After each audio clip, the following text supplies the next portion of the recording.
სკანდალის შექმნის იაფასიანი მცდელობა, რომელიც ერთ დღეში ჩაიშალა. ასეთია პრემიერ-მინისტრ ირაკლი კობახიძის შეფასება BBC-ს ფილმთან დაკავშირებით. საქართველოს ხელისუფლება დიდი ბრიტანეთის სამაუწყებლო კორპორაციის წინააღმდეგ სამართლებრივ დავას აანონსებს და მიზანმიმართულ დეზინფორმაციაზე საუბრობს. სახელმწიფო უსაფრთხოების სამსახურსა და სასამართლოში გამოკითხვები გრძელდება. რეზონანსულია ამერიკის შეერთებული შტატების არმიის გადამდგარი პოლკოვნიკისა და სახელმწიფო მდივნის ადმინისტრაციის ყოფილი ხელმძღვანელის განცხადებაც, რომელიც დღეს თბილისში პოლიტიკური შეფასების მთავარ თემად იქცა.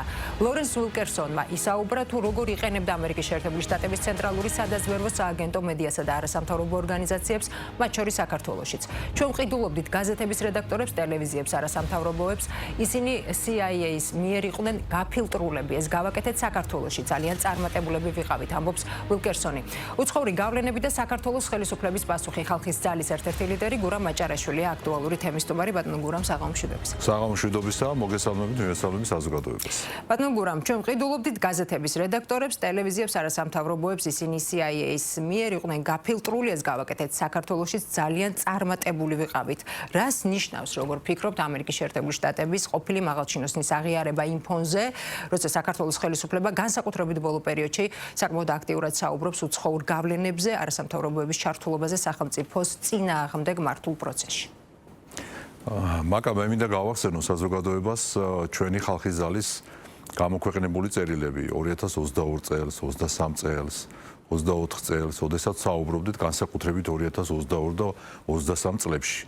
ოდესაც ჩვენ საუბრობდით იმასთან დაკავშირებით, რომ სამწუხაროდ ამერიკის მაშინდელი ადმინისტრაცია აქაური ელჩის მეშვეობით პირდაპირ მოქმედებდა ისე, რასაც ახლა ბატონი უილკერსონი, ანუ მაღალი თანამდებობის პირი, ამერიკის სახელმწიფო მდივნის ადმინისტრაციის ხელმძღვანელი იყო ეს ადამიანი. ანუ ამას ვერავინ ვერ დაადანაშაულებს, რომ რიგითი ამერიკელი იყო, ან რიგითი საჯარო მოხელე იყო. უმაღლეს თანამდებობის პირი იყო, რომელიც რა თქმა უნდა უშუალოდ მონაწილეობდა ამ პროცესებში. რასაც ახლა ის აღწერს, ეს ნიშნავს იმას, რომ ამერიკის მაშინდელი ადმინისტრაცია პირდაპირ ერეოდა სხვა ქვეყნის, მათ შორის საქართველოს საქმეებში. და ამიტომ თქვი მე რომ გავახსენოთ საზოგადოებას ჩვენი წერილები, სადაც საუბრობდით იმასთან დაკავშირებით, რომ ამერიკის მაშინდელი ადმინისტრაცია აქაური ელჩის მეშვეობით პირდაპირ ერეოდა საქართველოს საქმეებში, არა მარტო ერეოდა, არამედ პირდაპირ გვეუბნებოდა, რომ რა კანონიც იქნებოდა საჭირო, ის უნდა მიგვეღო, რა კანონსაც გვეუბნებოდნენ, ის უნდა გაგვეუქმებინა, რასაც იტყოდნენ, ის უნდა გაგვეკეთებინა. და არაერთხელ ვამბობდით, რომ ეს არ იყო პარტნიორული ურთიერთობა, ეს იყო პირდაპირი ჩარევა საქართველოს საქმეებში და ერთგვარი ეგზარხოსის და მეფის ნაცვლის ფუნქციებს ასრულებდა მაშინდელი ელჩი შეერთებული შტატების. გახსოვთ ეს წერილები თქვენ და ახსოვს საზოგადოებას. რით განსხვავდება ახლა ბატონი უილკერსონის ეს მონაყოლი ჩვენი წერილებისგან? მხოლოდ და მხოლოდ დასტურია. წარმოიდგინეთ ჩვენ წერილებს პირდაპირ ეთერში საჯაროდ ადასტურებს ამერიკის პროცესებში ხედავთ საინტერესო არის აი იმ შესაძლო გავლენებს, რაზეც ყოფილი მაღალჩინოსანი საუბრობს და თუ კი ვთქვათ აი ამდენად იყო და ამდენად ჩვენ ხო კონკრეტულად საუბრობთ, ასეთი გავლენა ქონდა უცხო ქვეყნის სპეცსამსახურებს ჩვენს ქვეყანაში პროცესების მართვაზე, ადამიანების, რედაქტორების, მედიების მართვაზე, მაშინ ჩვენი სამსახურები რას აკეთებდნენ საინტერესო? არა, ნახეთ აქ საუბარი ხა დიდი სტატია და ჩვენი წერილები საკმაოდ ბევრი იყო ამასთან დაკავშირებით, მაგრამ შევეცდები ძალიან მოკლედ გავახსენო საზოგადოებას ეს ყველაფერი. ჩვენ ხო საუბრობდით, რომ ეს ზეწოლა მხოლოდ პრაქტიკულ ასპექტში და მხოლოდ განცხადებებით ხომ არ იყო.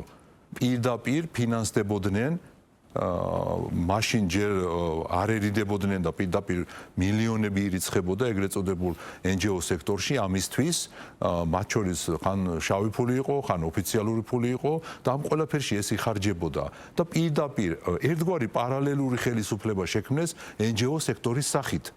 ამაზეა საუბარი და როდესაც თქვათ რაიმე ტიპის კანონი ან არ უნდათ რომ გასულიყო, ან პირიქით უნდათ რომ მიღებულიყო საქართველოს საკანონმდებლო ორგანოში, აი NGO სექტორს ათქმევინებდნენ ხოლმე ამ ყველაფერს, ამაზეა საუბარი და პირდაპირ ამას ვამბობ, რომ როდესაც ჩვენ გაუწიეთ წინააღმდეგობა, წამოვიდა იქიდან მუქარები, წამოვიდა იქიდან ზეწოლა და ამას ადასტურებს ზუსტად ეს ადამიანი, ამაზეა საუბარი. ერთ-ერთი ემთხვევა ჩვენს წერილებს სახელმწიფო მდივნის ადმინისტრაციის რას გულისხმობთ კონკრეტულად? მუქარებში გულისხმობ იმას, თქვენ კარგად ხედავდით, გარდა იმისა, რაც თქვა პრემიერმა თქვა მაშინდელმა ღარიბაშვილმა, შალვა პაპუაშვილმა, თავმჯდომარემ ბიძინა ივანიშვილთან პირდაპირ იყო მოთხოვნა, რომ ის ჩართულიყო პოლიტიკაში იმის გამო, რომ მეორე ფრონტი გახსნილიყო.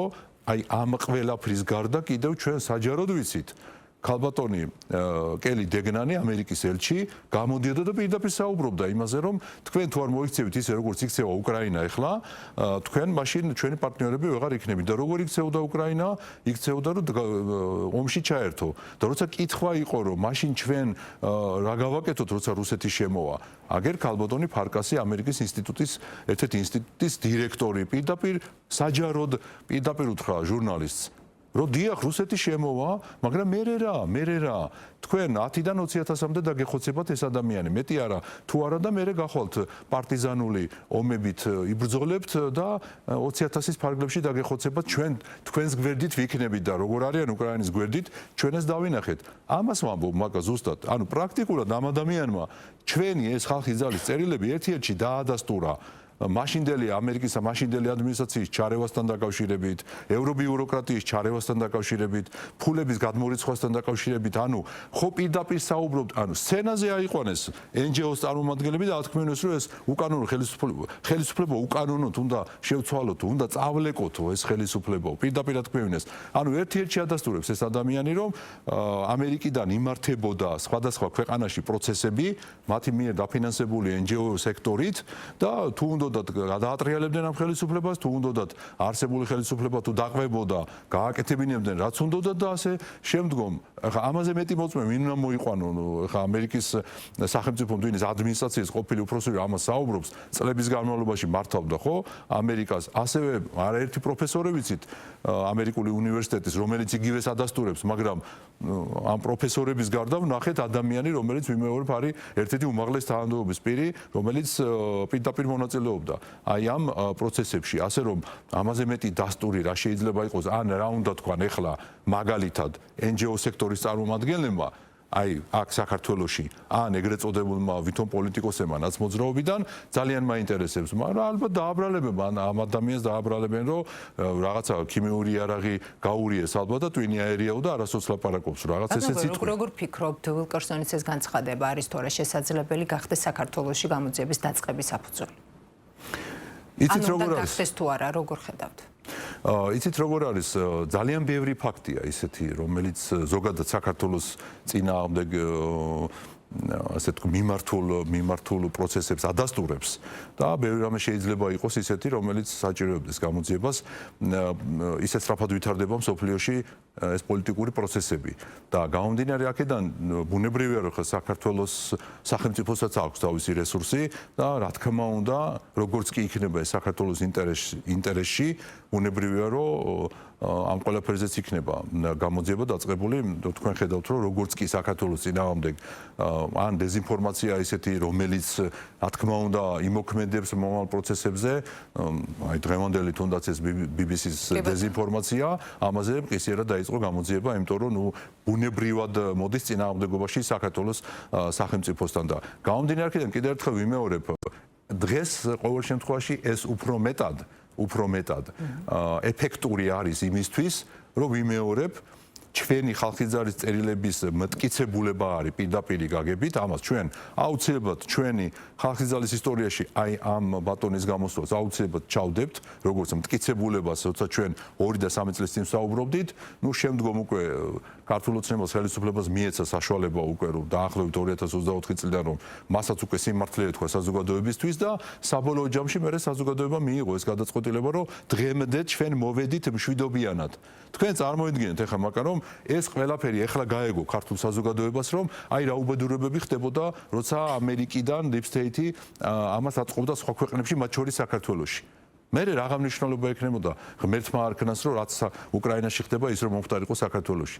ამას გაიგებდა ქართული საზოგადოება, მაგრამ მე რაღაც დროს იქნებოდა. ჩვენ იმ პერიოდზე ვსაუბრობ, როცა 2022 წელი ყველაზე, ასე ვთქვათ, კრიტიკული წელი იყო, როცა ყველაზე მეტად იყო ზეწოლა პირდაპირ, მათ შორის მაშინდელი ადმინისტრაციიდან, ამერიკაში, ევრობიუროკრატიიდან და ასე შემდგომ, განსაკუთრებით ამერიკიდან. 23 წელშიც გრძელდებოდა ეს ზეწოლა და ასე შემდგომ და აი ამას გაუძლო ქართულმა სახელმწიფომ და საზოგადოებამ სწორედ იმით, რომ რაც დღეს ბატონმა ულკენსოლმა თქვა სახელმწიფო დივნის აპარატის ხელმძღვანელმა, ჩვენ თქვით ეს 3 წლის წინ. მაშინ დავიწყეთ ნელ-ნელა ამ სიმართლის თქმა და ეხლა ამ ადამიანმა ეს ყველაფერი დაადასტურა. BBC-ს ფილმი ახსენეთ ბატონო გურამ და სწორედ აი ამ აღიარებამდე რამდენიმე დღით ადრე იყო საზოგადოებამ ნახა BBC-ს ფილმი, რომელიც ხელისუფლების მიმართ ახალი ბრალდებების საფუძველი გახდა. ხელისუფლება სამართლებრივ დაავას აანონსებს, სუსში დაიწყო გამოძიება, დაკითხულები არიან გარკვეული პირები. რა არგუმენტები აქვს საინტერესო, როგორ ხედავთ აი ამ პროცესს მართლ გუნდს, შინაგან საქმეთა სამინისტროს ფილმში გაშღერებული ვარაუდების საწინააღმდეგო და რა შეიძლება იყოს აი ამ კონკრეტულ შემთხვევაში უკვე მთავარი არგუმენტი სამართლებრივი დავისას. ნუ მე მგონი აზრო გადის, მით უფრო ცხადზე უცხადესი ხდება, რომ ეს იყო ერთი დიდი fake news-ი, ანუ დეზინფორმაცია, რომელიც რა თქმა უნდა იყო დაკვეთილი გლობალური ომის პარტიის მხრიდან და ის წყარო, რაზეც დაიყრდნო ეს ფილმი ზოგადად თავიდან ბოლომდე და ის წყაროები, ის ადამიანები, რომლებიც მითითებული ამ ფილმში როგორც წყაროები, უკვე გაიმიჯნენ აი ამ ფილმის ძირითად შინაარსს. ისინი ამბობენ, რომ აღსენებიათ მათ. რეალურად დღეს ახლა რა მივიღეთ, ხო? ჩემს იმ გამოსულმა რესპონდენტმა, ბატონმა იაგომ, პრინციპში სწორად თქვა ის, რომ უნდათ რომ ეს საკითხი ყოფილიყო სერიოზული საკითხი საქართველოში, ანუ ამ დეზინფორმაციას ხალხი გაეღიზიანებინა, გამოეყვანა ქუჩაში, ნუ გასაგებია ეს რისთვის იყო. ხო, ყველა ხვდება ამას, რომ არა მარტო ხვდება, პირდაპირ ამბობენ, რომ მათ სურთ, რომ რაღაც დააზიანო ისეთ საქართველოში, რომ პროტესტის მუხტმა გაზრდა განიცადოს, გაიზარდოს. ამას პირდაპირ ამბობენ და ესეც ერთ-ერთი საშუალება იყო, რა თქმა უნდა, მაგრამ პირიქითა შედეგი მიიღეს, ხო? დღეს რა მივიღეთ? ანუ BBC-ს მთელი ეს კვლევა დაფუძნებული იყო იმაზე, რომ წყარო ყავდათ საქართველოდან. საქართველოდან მოწოდებული ინფორმაცია იყო ძირითადი წყარო და ამ წყარომ სამგზის უარყო BBC-ს ეს შინაარსობრივად ეს ფილმი. პირდაპირ გაგებით გამოძიებაში მივიდა, იქაც უარყო, მანამდეც უარყო და თქვა, რომ მე საერთოდ არ ვიცი ეს იარაღი ქიმიური არის თუ არა, ისიც არ ვიციო, არა თუ მომწავლელია და შეიძლებოდა თუ არ შეიძლებოდა, ეს ხო არ ვიციო და კვლევაც არ ჩამიტარებიაო საერთოდო და პრაქტიკულად გაემიჯნა აი ამ BBC-ს მიერ გაკეთებულ დასკვნად და რა მივიღეთ ახლა რა თქმა უნდა ქართული ოცნებამ რაც დაანონსა რეალურად ვიცით რომ უჩილებს საერთაშორისო ინსტიტუციებში BBC-ს ეს ვიცით რომ BBC-ს გაემიჯნა მისი ძირითადი წყარო რის საფუძველზეც ეს კვლევა დადო და რეალურად ახლა BBC საერთაშორისო პროცესებში პასუხების გასაცემად დარჩენილი არის მხოლოდ გაპუტული თუთიყუშის და გაბუტული ძაღლის იმედად. ეს მივიღეთ ჩვენ, ეხლა ეს სურათია. რეალურად რა უნდა უპასუხოს ეხლა? იმაზე კი არ არის საუბარი, რომ BBC-მ მტკიცებულებები რამე იქ მიიტანოს და ეს მტკიცებულებები რამდენად იქნება მისაღები საერთაშორისო ინსტიტუციებისთვის. ამაზე აღარ არის საუბარი. მტკიცებულებები აღარა აქვს BBC-ს საერთოდ. იმიტომ რომ ეს წყარო ეუბნება რომ მე თავი გამანებეო. მე იქ არ წამოვალ შენთან, მე ეს მტკიცებულება არ ამაქვს. მე არ მომიცია შენთვის ეს მტკიცებულებაო, პირდაპირ ამბობს. იმიტომ რომ ეხლა BBC როცა მოვა იქ პასუხები ხო უნდა გასცეს ქართულ ოცნებას. და ხო არ იტყვის რომ ეხლა მე ვიყავი იქ, ხო ეხლა ერთ-ერთმა რესპონდენტმა რო თქვა რომ მე გადავრჩიო, ცოტათი მოვიწავლე, ძლიერ მოწავლოს გადავრჩიო, იმიტომ რომ იქ არ ვიყავიო. აქამდეც მივიდნენ უკვე და ეხლა მტკიცებულება არ არსებობს და რეალურად BBC პასუხებს ვერ გასცემს. უკვე აქედანვე ვიცით, ანუ რატო ვიცით? იმიტომ რომ წყარო რითაც დაასახელა BBC რომ ეს იყო რაღაცა მომწავლე ნივთიერება და შემდგომ ის აქედანვე ემიჯნება, ანუ ის წამსვლელი არ არის პროცესებზე. და შესაბამისად BBC აღმოჩნდება აი იმ მტკიცებულებების საფუძველზე, რაც გითხარით, ზოგს ძაღლი არ ელაპარაკებოდა, ზოგს ბუმბული გასვიდა და ზოგს თაბრუდა ეხლა მე ეხლა 1 წლის წინ. 1 წელი არავის არ ახსოვდა არაფერი. და ჩვენ ნახეთ რომ ჯანდაცვის მინისტრმა მოიკვლია და გამოაცხადა, რომ იმ დღეს ასეთი ტოქსიკური, ვთქვათ, წუხილებით არათუ არავინ არ ხო, დაწოლილა იქ და წოლითი რეჟიმი არ ქონია, არავის არ მიუმართავს. ეხლა და ეს ამაზე ვსაუბრობთ, რომ ეს იქცა ერთი დიდი fake news-ად, რომელსაც რა თქმა უნდა მოკლე ფეხები აქვს ტყუილს ზოგადად და გამომდინარე აქედან საზოგადოება ამიტომაც ხვდება ხოლმე ყოველთვის fake news-ებს. ხო, მაგრამ ბატონო გრამ გარკვეულ დაბნეულობას არ ფიქრობთ, რომ იწვევს ურთიერთსაწინააღმდეგო განცხადებები, მაგალითად იგივე ვახტანგ კომელაურის განცხადებას თუ გავიხსენებთ, შემდეგ შინაგან საქმეთა სამინისტრმა გააკეთა განცხადება და თქვა, რომ ერთგვარი ჭორაობა იყო და არ სურდა სხვა დანარჩენის თქმა, ვიდრე გამოძიება არ დასრულდებოდა. მოვისმინეთ პრემიერის განმარტება ამ საკითხთან დაკავშირებით. მეორე მხრივ გახარია, რომელიც იმ პერიოდში იყო შინაგან საქმეთა მინისტრი, გარკვეული პერიოდის განმავლობაში იყო განცხადება, რომ 2009 წელს იყო შეძენილი ეს მეორე ხელშეკრულება, პირველი ხელშეკრულება 2007 წლამდე იყო გაფორმებული. აი ეს პროცესი უფრო მეტად რომ განუმარტოთ საზოგადოებას, რასთან გვაქვს საქმე? ნახეთ, მოდით ესე გავაკეთოთ, ორ ნაწილად გავყოთ ეს საკითხი. ერთი არის სამართლებრივი პოლიტიკური და მეორე წმინდა ტექნიკური საკითხი. სამართლებრივი პოლიტიკური თვალსაზრისით ჩვენ და საზოგადოებამ გავიგეთ ის, რომ ბრალდება იყო BBC-ს მხრიდან, რომ ერთი წლის წინ საქართველოს ხელისუფლებამ გამოიყენეს ქიმიური იარაღი, რომელიც იყო მომწამლელი, აკრძალული და ასე შემდგომ. შესაბამისად, დღეს უკვე ჩვენ ვიცით, წინასწარი განცხადებით, თორემ გამოძიება ამას დაადგენს და გამოძიებით საზოგადოება და ჩვენ გავიგებთ თუ რა იყო ეს იარაღი, საერთოდ იყო თუ არა და ასე შემდგომ. მაგრამ მანამდე განცხადებებით ჩვენ ვიცით და მათ შორის BBC-ს იმ წყაროებითაც კი ვიცით, მათი განმარტებებით, რომ ეს ნივთიერება არ გამოყენებულა. ეს ჩვენ ვიცით, ანუ პოლიტიკურ ნაწილში რას ვამბობ და სამართლებრივ ნაწილში, რომ თავად BBC-ს რომ ქონოდა რაიმე სხვა მტკიცებულება გარდა იმისა, რომ მისმა წყაროებმა უარყვეს უკვე სამგზის მისი ეს კვლევა, ის აქამდე გაასაჯაროებდა. როგორ გონიათ ახლა ეს დღეები რო ხდება საქართველოში ეს პროცესი და BBC მარიცის, რა თქმა უნდა იცის. მაგრამ სხვა მტკიცებულება არ აქვს არაფერი და ამიტომ ვერ აქვეყნებს ვერაფერს და რა მტკიცებულებაც ქონდა თავისი წყაროებით იმათმა ეს ყველაფერი უარყვეს. ეხლა შეეხება ტექნიკურ ნაწილს. ტექნიკური ნაწილი ნიშნავს იმას, რომ ბატონმა ვახტანგ გომელაურმა რაც თქვა, ეს ნიშნავს იმას, რომ მას როგორც შინაგან საქმეთა მინისტრს ბუნებრივია ეს ინფორმაციები ექნებოდა, მათ შორის ის ტექნიკური ნაწილი უკეთიც ის ვიდრე ჩვენ და მან თქვა ის, რომ რაღაცა ნაწილი იყო შეძენილი 2009-ში, ასე ვთქვა, თუ არ ვცდები, თუმცა რაც იყო შეძენილი, ისიც კი არ გამოუყენებია ქართულ ოცნებას, ქართულ ოცნების პირობებში 2012 წლის შემდგომ. მან ეს თქვა. დღევანდელმა მინისტრმა თქვა ის, რომ რა თქმა უნდა ეს არ გამოყენებულა, თუმცა ტექნიკური ნაწილი, რატო ვამბობ ტექნიკურ ნაწილს, იმიტომ რომ ამ ეგრეთ წოდებული კოდის ქვეშ არის რამდენიმე ნივთიერება. და შესაბამისად ეხა ეს TV პირველის და ფორმულა ჟურნალისტები დადიან ტექნიკური ნაწილის ასახსნელად, თუმცა იმას არ ამბობენ რომ BBC-ს სხვა მტკიცებულებებს რატო არ აქვეყნებს, თუ კი ასეთი არსებობს და ამის ქვეშ რომ რამდენიმე ნივთიერება ამბობენ რომ ახლა რომელი იქნა შეძენილი, რომელი არ იქნა შეძენილი. ამას გამოძიება დაადგენს. რა თქმა უნდა, ამას გამოძიება დაადგენს და კიდევ ერთხელ ვიმეორებ, ფაქტობრივი მოცემულობა ეხლა ჩვენ ცხოვრობთ ამ სამყაროში, სადაც ეხლა აღქმებით უკვე აღარ იმართება პროცესები. ერთი წელი შეიძლება რომ რამე იყოს ასეთი დამალული, ეხლა 99 წლის 9 აპრილს ჯერ მაშინ არ იყო მსოფლიო ასეთი პატარა ინფორმაციული თვალსაზრისით და ყველამ კარგად გაიგო იქ რა მოხდა, რა გამოიყენეს და ასე შემდგომ ადამიანები საავადმყოფოებში კვირეების განმავლობაში იწუნენ და ასე შემდგომ. ერთი წლის წინ ვინმეს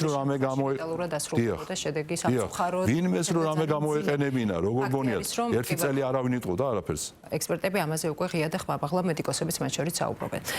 ბატონო გრამ, BBC-ს ფილმთან დაკავშირებით პარტია გახარია საქართველოსთვის, ეს პოლიტიკურ ნაწილზეც უნდა კითხოთ, საგამოძიებო კომისიის შექმნას ითხოვს, საინტერესოდ დაუჭერთ თუ არა მხარს აი ამ ინიციატივას და რა მიზანს ემსახურება, როგორ ფიქრობთ ამ კომისიის შექმნა?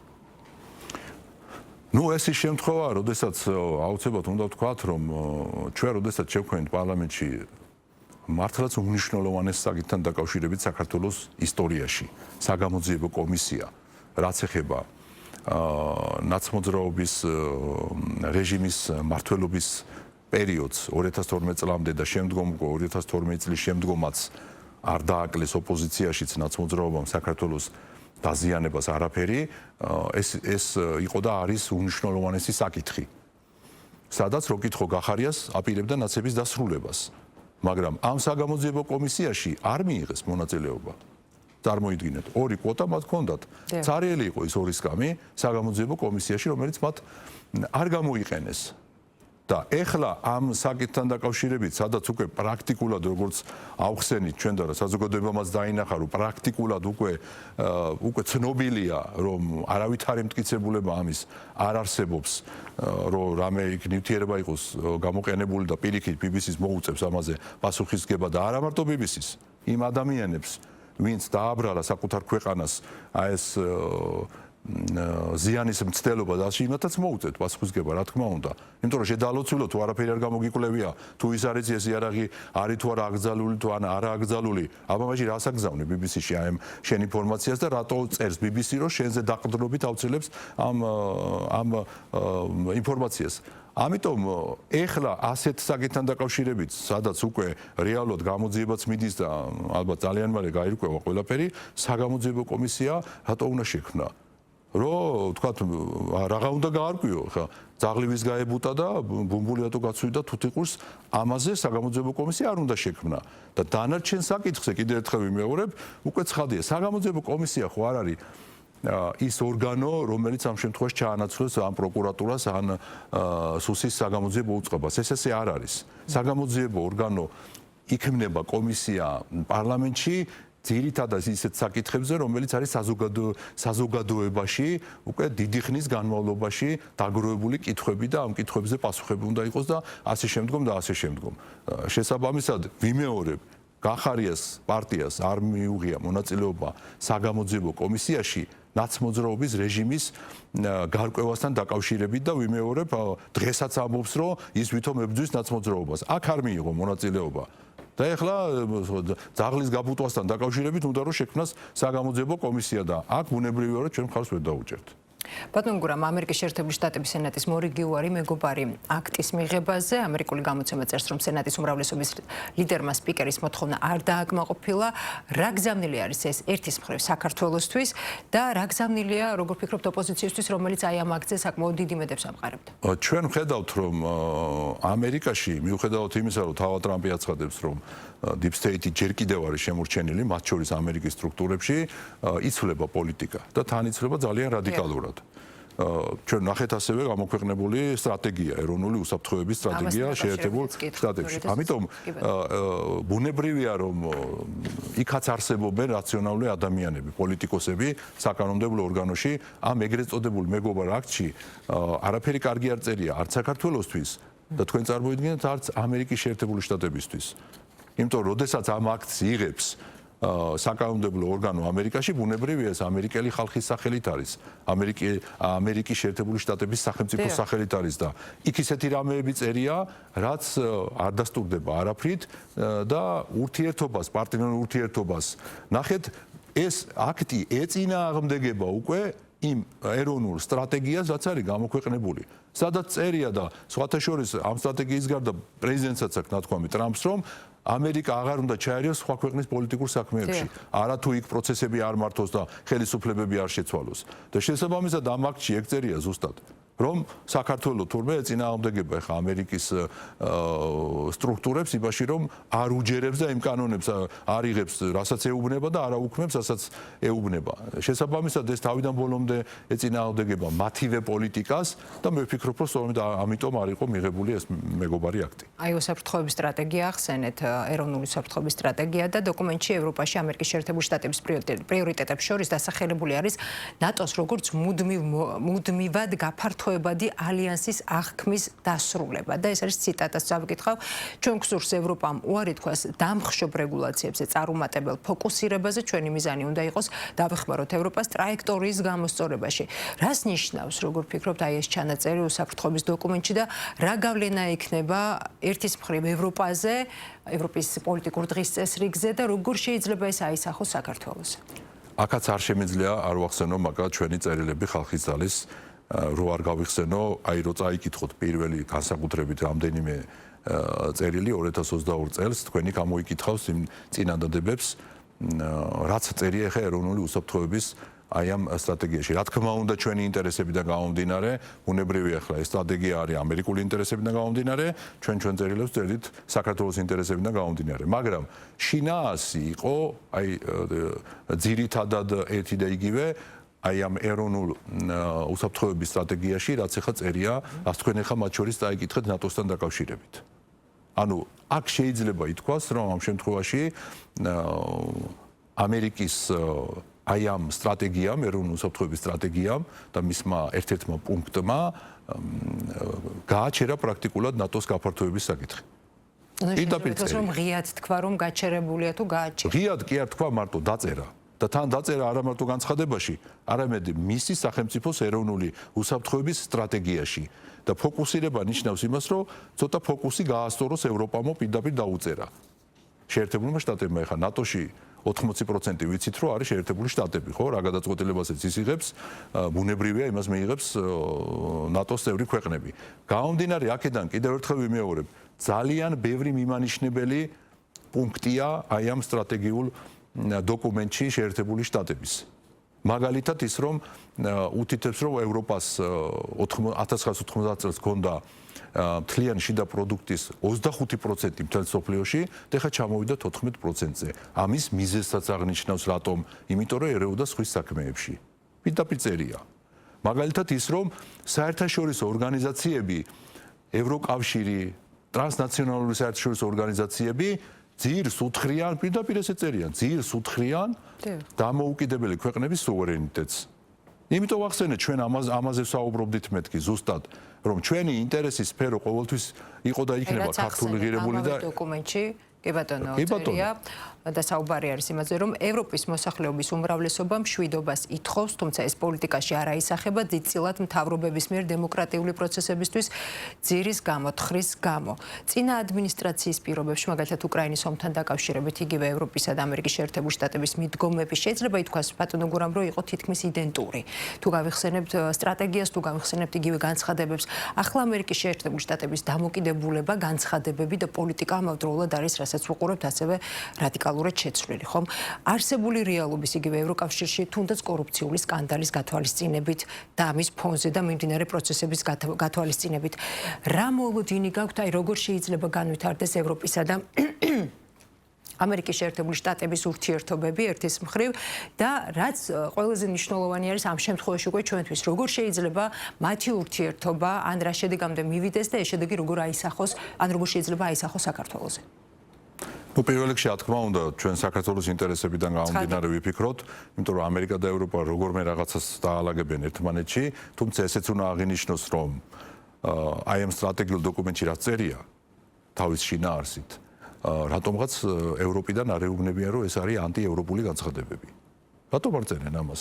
როდესაც ჩვენ საუბრობდით მშვიდობაზე, საუბრობდით რომ მეორე ფრონტი არ გვინდა საქართველოში, საუბრობდით იმაზე რომ ევროპული ღირებულებები არ არის ომი, არ არის LGBT პროპაგანდა, ტრადიციების უარყოფა და ასე შემდგომ სხვა ქვეყანაში, სხვა ქვეყნის საქმეებში ჩარევა და ევროპული ღირებულება სულ სხვა რამეა, ამას უწოდებდნენ ანტიევროპულ განცხადებას. რატო არ ეუბნებიან ახლა ამერიკის დღევანდელ ადმინისტრაციას, რომ ეს ანტიევროპული შინაარსის ამონარიდი მაგალითად ევროპაში სტაბილურობის პირობების და რუსეთთან სტრატეგიული სტაბილურობის აღდგენ, ევროპისთვის ფეხზე დგომის და შეთანხმებული სუვერენული ერების ჯგუფის სახით ფუნქციონირების ხელშეწყობა, მათ შორის საკუთარ თავდაცვაზე ძირითადი პასუხისმგებლობის აღებით, რომელიმე მოწინააღმდეგე ძალის დომინირების გარეშე.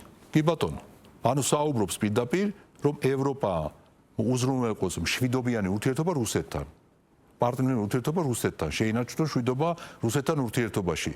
და ჩვენ გვიკრძალავენ საუბარსაც კი, რომ კონდეს მშვიდობა საქართველოში, პრაგმატული პოლიტიკა რუსეთთან ურთიერთობაში ვიმეორებ, რა თქმა უნდა, პრაგმატულ პოლიტიკაში იგულისხმება ჩვენი ინტერესების პირველ რიგში გათვალისწინება, დეოკუპაციის პროცესს გულისხმობ, მაგრამ ნებისმიერ შემთხვევაში საუბარი იყო იმასთან დაკავშირებით, რომ რა მშვიდობაზეა საუბარი, გაისეირნეთ აფხაზეთში და ასე შემდგომ და ასე შემდგომ. ამიტომ ამბობ, მაგრამ ჩვენ თუ გადავავლებთ თვალს, წავიკითხავთ აი ამ სტრატეგიას, შეერთებული შტატების ეროვნული უსაფრთხოების სტრატეგიას.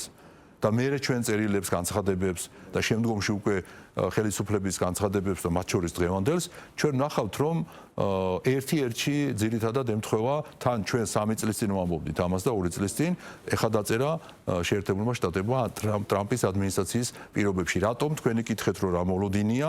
მოლოდინი ჩვენ ადრეც გქონდა და ეხაც გვაქვს იმის, რომ სიმართლე და სამართალი გაიმარჯვებს, მაინც მიაღწევს იმას, რომ მართალი სახელმწიფო და მართალი საზოგადოება იმსახურებს მშვიდობას. და ეს ნამდვილად დაიმსახურა საქართველოს საზოგადოებამ იმდენი ვიბრძოლეთ და ისეთ დანისპირზე ვიარეთ, რომ ჩვენ ნამდვილად ვიმსახურებთ მშვიდობას და ვაკეთებთ იმ პოლიტიკას, რა პოლიტიკასაც მოუწოდებს ტრამპი და ეს სტრატეგიული დოკუმენტი ევრობიუროკრატიას. ჩვენ უკვე ეს გავაკეთეთ და ვაკეთებთ. ამ მიმართულებით მივდივართ. ამიტომაც გვაქვს იმედი, რომ შეერთებული შტატებიდან იქნება ის სამართლიანი ნაბიჯები, რა სამართლიან ნაბიჯებსაც იმსახურებს საქართველო. კი ბატონო, და კიდევ ერთი საკითხი ვიდრე დაგემშვიდობებით ბატონო გურამ, ექსტრემიზმიდან ტერორიზმის გამართლებამდე, ასე შეაფასა პრემიერის მხრიდან, ასე შეფასდა ალეკო ელისაშვილის საქმე და ის განცხადება, რაც ლელოს ერთ-ერთმა ლიდერმა ამ შემთხვევაში გრიგოლ გეგელიამ გააკეთა ელისაშვილის მათი რიგებიდან შესაძლო გარიცხვასთან დაკავშირებით. პროცესები, რომელიც ვითარდება ოპოზიციაში, როგორ ფიქრობთ, იქნება თუ არა კიდევ დამატებითი მტკიცებულებები თქვენთვის, რომელსაც მათ წინააღმდეგ საკონსტიტუციო სასამართლოში წარადგენთ? ნუ მე ვფიქრობ, რომ მტკიცებულებები არსებობს საკმარისზე მეტი უკვე აქამდეც. დაემატა 4 ოქტომბრის საჯაროდ აღიარებული მტკიცებულებები, რომ ეს პოლიტიკური ძალა თავის ფილიალებით არის ანტისახელმწიფოებრივი და მე ვფიქრობ, რომ ძალიან დიდი შრომა არ დაჭირდება მტკიცებულებების მოსაპოვებლად საკონსტიტუციო სასამართლოს, რომ ანტისახელმწიფოებრივად გამოცხადდეს ნაციონალურ მოძრაობა თავის ფილიალებით. თუმცა, რა თქმა უნდა, ბოლოს განვითარებული მოვლენები, მათ შორის ეს ელისაშვილის ქმედება, ეს ლელოს პოზიცია პირდაპირ ამტკიცებს იმას, რომ ეს ძალა, რასაც ქვია ნაცმოძრაობა თავისი ჩაშლილი ფილიალებით, არ იშლის თავისას და მანამ სანამ არსებობს იურიდიულად და იმედი გვაქვს რომ ეს მალე აღარ იარსებებს, მანამ ყოველთვის იქნება ამ დამზიანებრის როლში საკუთარი სახელმწიფოს წინააღმდეგ. მომავალი რიკითხეთ თქვენ და მე ვერ ვხედავ ვერანაირ მომავალს, რა თქმა უნდა, ვერც ნაცმოძრაობის და ვერც მისი ფილიალების და არც უნდა გქონდეთ მან არანაირი მომავალი. აუცილებლად მოხდება მათი ჩანაცვლება ჯანსაღი პოლიტიკური ძალებით საქართველოში. გარწმუნებთ ამას, როგორც 2000 გამოჩნდება ამას ქართული საზოგადოება ძალიან კარგად დაინახავს, როგორც ვარწმუნებდით საზოგადოებას 2022-ში, მერე 23-ში და ასე შემდგომ, რომ საქართველო გავიდოდა სამშვიდობოს და სიმართლეს ვეუბნებოდით და დამტკიცდა ის, რომ ნამდვილად ებრძოდნენ საქართველოს ამერიკის მასშტაბელი ადმინისტრაცია, ევრობიუროკრატია, ეხლა თავად ისინი აღიარებენ ამ ყველაფერს, აი ესე ვარწმუნებთ საზოგადოებას, რომ აუცილებლად ჩანაცვლდება ქართული ოპოზიცია და იქნება ჯანსაღი ოპოზიცია საქართველოში და უკვე საზოგადოებას ექნება არჩევანი არა ძალიან ცუდს უბედურებასა და კარგს შორის, არამედ კარგსა და უკეთეს შორის. გასაგებია, ძალიან დიდი მადლობა. გურამ აჭარაშვილი, ხალხის ძალის ერთ-ერთი ლიდერი საუბრობდა და პასუხობდა ჩვენ შეკითხვებს. ასეთი იყო დღევანდელი აქტუალური თემა. მე მაკაცინცაძე ვარ და გემშვიდობებით სამშაბათამდე დროებით.